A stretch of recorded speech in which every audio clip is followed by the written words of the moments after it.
সুতরাং যে বিরুদ্ধাচরণ করছে সেও রাম নামই করছে, আবার যে রামের ভক্ত সে রাম নামই করছে। এই করতে করতে গোটা ভারতবর্ষের একটা ট্রান্সফরমেশন হচ্ছে এবং গোটা ভারতবর্ষের একটা শুদ্ধিকরণ চলছে। নমস্কার, এসপি নিউজ 24x7 কলকাতায় আপনাদের সকলকে স্বাগত। আপনারা জানেন যে রাজ্য রাজনীতি কিভাবে তোলপাড় হতে চলেছে এবং হয়েছে, তার থেকে একটু আলাদা ধরনের খবর আপনাদেরকে পরিবেশন করতে চলেছি আমি প্রসেনজিৎ আপনাদের সাথে। আর এই মুহূর্তে আমি উপস্থিত রয়েছি, আমার সাথে যিনি উপস্থিত রয়েছেন তিনি হলেন স্বামী অচ্যুতানন্দ পুরী, ইন্টারন্যাশনাল বেদান্ত সোসাইটির একজন সন্ন্যাসী।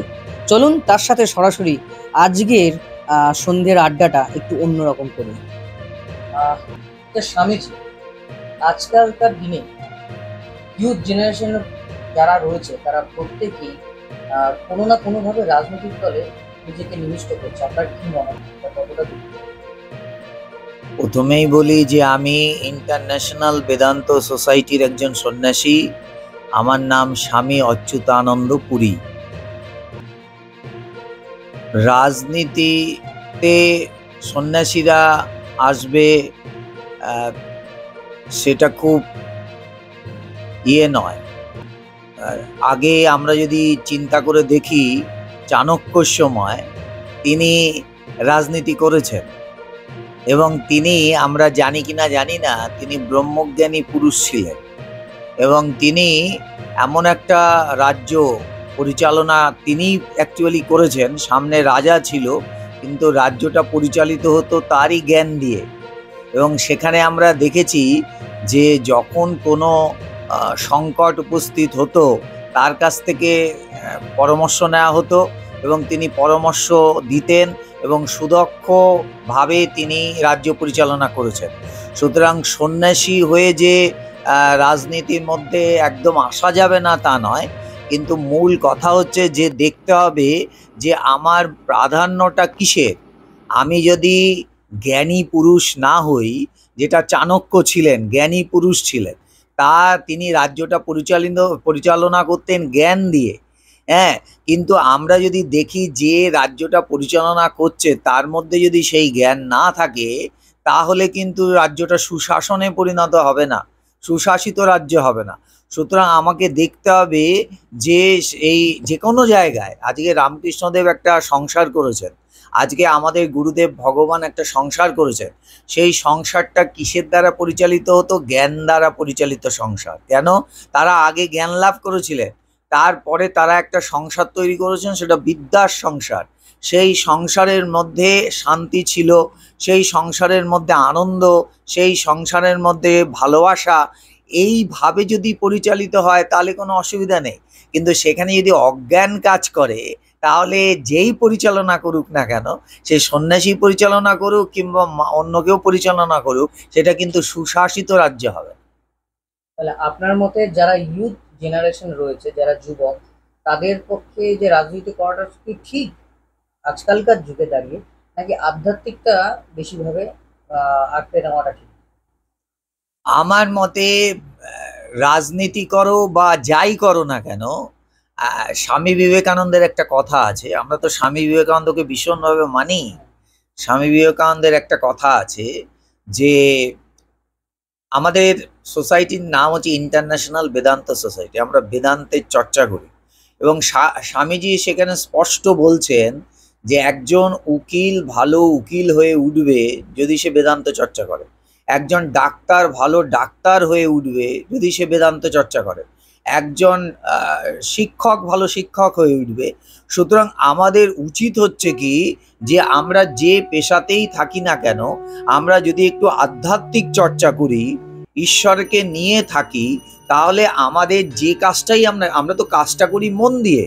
এটা তো আমাদের মানতে হবে। যে কোনো কাজ, ওকালতিই করি, ডাক্তারি করি, শিক্ষকই হই, বস্তুত আমরা কাজটা করি মন দিয়ে। সেই মনটা যদি শান্ত না হয়, মনটা যদি চঞ্চল হয়, মনটা যদি বিক্ষিপ্ত হয়, তাহলে আমরা যে কাজই করি না কেন সেটা খারাপ কাজ হবে, ভালো কাজ হবে না। 10টা কাজের মধ্যে 9টা কাজ কিংবা 10টা কাজই ভুল হবে।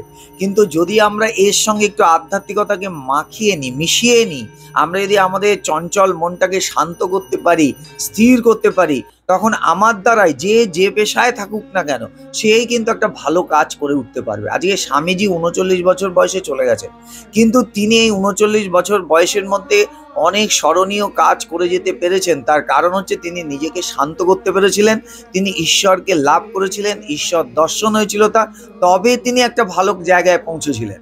সুতরাং আমার কথা হচ্ছে, যে যেখানে আছো, যে যা করছো করো, তাতে কোনো অসুবিধা নেই, কিন্তু তার সঙ্গে এই আধ্যাত্মিকতাটাকে একটু চর্চা করো, একটু মাখিয়ে না।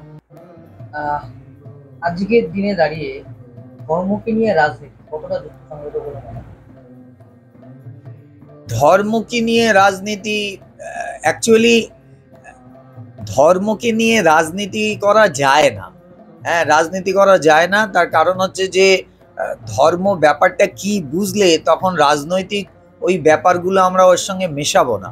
অ্যাকচুয়ালি ধর্ম মানুষকে শেখায় ভালোবাসতে, ধর্ম মানুষকে শেখায় পরস্পরের মধ্যে বিদ্বেষ দূর করতে, ধর্ম মানুষকে শেখায় যে তুমি তোমার সঙ্গে লড়ো, তোমার মধ্যে যে হিংসা আছে, ক্রোধ আছে, মদ মাৎসর্য, হিংসা, ক্রোধ, লোভ, এগুলোকে তুমি তোমার সঙ্গে লড়ো, লড়ে এগুলোকে পরাস্ত করো এবং তুমি ঠিক মানুষ হয়ে ওঠো। যেমন স্বামী বিবেকানন্দ বলেছেন যে যে এটা কি না, এটা হচ্ছে from brute man to Buddha man, it's a journey from brute man to Buddha man. সুতরাং তোমাকে নিজের ভেতরে যে তোমার শত্রুগুলো আছে, সেই শত্রুগুলোকে তুমি পরাস্ত করো, করে তুমি হয়ে ওঠো ঠিক মানুষ, আবার মানুষ থেকে তুমি দেবতা হয়ে ওঠো। সুতরাং তুমি, এটা একটা জার্নি, এই জার্নিটা হচ্ছে কি পশুত্ব থেকে মনুষ্যত্বে এবং মনুষ্যত্ব থেকে দেবত্বে পৌঁছানোর একটা জার্নি। সুতরাং এখানে এটাকে অন্য কিছু না, আমরা এটাকে অন্য কিছু করে ফেলছি, কারণ অজ্ঞানতা এটার জন্য দায়ী। আমাদের যখন জ্ঞান হবে তখন আমরা দেখব যে কোনো ভেদ নেই, ধর্ম কারোর সঙ্গে লড়াই করতে যায় না, ধর্ম নিজের সঙ্গে লড়াই করতে শেখায়, নিজের যে এভিল বা নিজের মধ্যে যে পশুত্ব আছে তাকে নাশ করতে শেখায়। স্বামীজি, আপনার এই যে স্বামীজি হয়ে তার পিছনে যদি কোনো গল্প, অবশ্যই তার কোনো না কোনো কারণ থাকে, যদি একটু আমাদের দর্শকদের জানান। আমার এই সন্ন্যাসী হয়ে ওঠা, এটা বলা যেতে পারে ঈশ্বরের অহেতুকী কৃপা। আমি এসছিলাম 2000 সালের জানুয়ারি মাসে, আমি আমার গুরুদেবের কাছে এসছিলাম। আমার গুরুদেব হচ্ছেন 2000 সালে জানুয়ারি মাসে আমি এসছিলাম আমার গুরুদেবের কাছে, এবং 2010 সালের 31শে জুলাই আমার সন্ন্যাস হয়। ঠিক আছে, আমার গুরুদেব হচ্ছেন সারদা মায়েরই পরম্পরা, সারদা মায়ের শিষ্য স্বামী কৃষ্ণানন্দজি, তার শিষ্য স্বামী পবিত্রানন্দজি, তার শিষ্য আমাদের গুরুদেব। সারা পৃথিবীতে তিনি ভগবান বলে পরিচিত, এবং 27শে মে তিনি দেহ রাখলেন।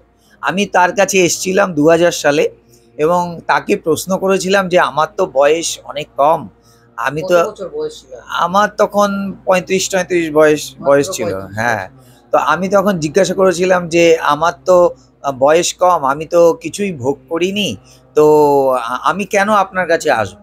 তার উত্তরে ভগবান বলেছিলেন যে অনেক বড় ভোগ তোর জন্য অপেক্ষা করছে, তার খবর তোর কাছে নেই। আমি অবাক হয়ে গেছিলাম যে এমন কি অপেক্ষা করছে আমার জন্যে, যা আমার কাছে খবর নেই, অথচ আমার জন্য অপেক্ষা করছে। কিন্তু আমার গুরুদেব আমাকে এটা বুঝিয়েছেন। আমি দীর্ঘ 24 বছর তার পায়ের সামনে বসেছিলাম, এবং শাস্ত্রে একটা কথা আছে যে গুরুর সামনে বসে থাকলে বোনা কাপড় পাওয়া যায়, এবং সত্যি তাই। এটা তো থিওরিটিক্যাল আছে শাস্ত্রে, কিন্তু প্র্যাকটিক্যাল আমি দেখেছি সত্যি এটা হয়। গুরুর পায়ের সামনে যদি বসে থাকা যায়, তিনি কি করেন, তিনি তোমার ভেতরে যে অজ্ঞানের আবরণটা সেটাকে সরিয়ে দেন। জ্ঞান তিনি ইনজেক্ট করে না, জ্ঞান সবার মধ্যেই আছে, কিন্তু অজ্ঞানের আবরণটা যখন সরে যায় তখনই জ্ঞানের উদয় হয়। এবং এই যেমন আকাশে সূর্য সর্বসময় আছে, কিন্তু মাঝে মাঝে সূর্য মেঘ দ্বারা ঢেকে যায়, কিন্তু মেঘটা যখন সরে যায় তখন সূর্যকে আবার দেখা যায়। ঠিক একই রকম ভাবে অজ্ঞানতা দ্বারা আমাদের জ্ঞানটা ঢেকে থাকে, সেই অজ্ঞানতা গুরু সরিয়ে দেন, তখনই জ্ঞানের প্রকাশ ঘটে। জ্ঞানাঞ্জন শলাকায়া, হ্যাঁ জ্ঞানাঞ্জন তিনি এই অজ্ঞানের যে আবরণটা সেটাকে তিনি ছিন্ন করে দেন এবং জ্ঞানের প্রকাশ করেন, সেটাই তিনি করেছেন। এবং 2010 সালের 31শে জুলাই তিনি আমাকে সন্ন্যাস দিয়েছেন এবং আমি ধন্য, আমার জীবন ধন্য হয়ে গেছে। তারপরে কোনো কিছু টান বা কিছু গুণাতীত বালক এবং মানে তাকে আমি ভালো যতটুকু জানি যে বলেছে কেন? সন্ন্যাস জীবন আসতে গেলে ভালো বলেছে কেন? অনেকগুলো ধাপ আছে, পেরিয়ে হ্যাঁ আসতে হ্যাঁ হবে। হ্যাঁ হ্যাঁ সেগুলো অবতার সবটাই পুরুষের অতিক্রম করা হয়েছে। মানে আমি বলি যে অনেকে ভাবে সন্ন্যাসটা বোধহয় মানুষ খুব কষ্ট পেলে তবে নেয়, কিন্তু এই ধারণাটা একদম ভুল। তার কারণ হচ্ছে, আমি বলি যে ধরো ক্লাস 1-এ কেউ পড়ে, সে ক্লাস 1 থেকে ক্লাস 2-তে উঠলো, ক্লাস 2-তে উঠলো তো ক্লাস 1টাকে ছেড়ে দিয়েই তো ক্লাস 2-তে উঠলো। ক্লাস 1-এর জন্য কি তার কোনো কষ্টবোধ হয় না? কেন? একটা হায়ার ট্রুথের দিকে, একটা হায়ার নলেজের দিকে সে গেল। ঠিক একই রকম, তার মানে অজ্ঞানতাকে ত্যাগ করে সে জ্ঞানের দিকে, লেসার ট্রুথ থেকে হায়ার ট্রুথের দিকে গেল। ঠিক একই রকম ভাবে যখন সে অপেক্ষা একটা বেটার জীবন সে পায়, একটা বেটার জীবন সে পায়, একটা সুন্দর জীবন সে পায়, তখন তার কোনো দুঃখ হয় না, বরঞ্চ তার কোনো পিছুটানও থাকে না, বরঞ্চ এই পিছুটানগুলোকে সে ছেড়ে যায়।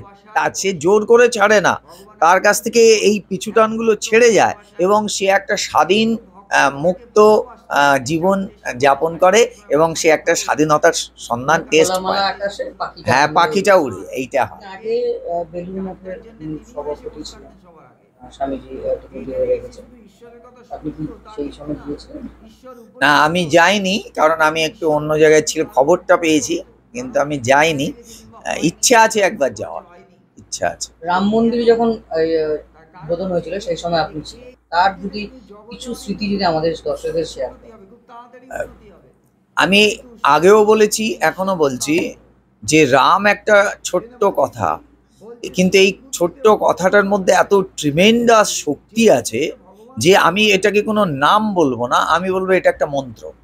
কারণ দস্যু রত্নাকর, যার পেশাই ছিল দস্যুবৃত্তি করা, মানুষকে লুট করত, তাকে খুন করত, করে তার সর্বস্ব লুট করে সে তার জীবনযাপন করত।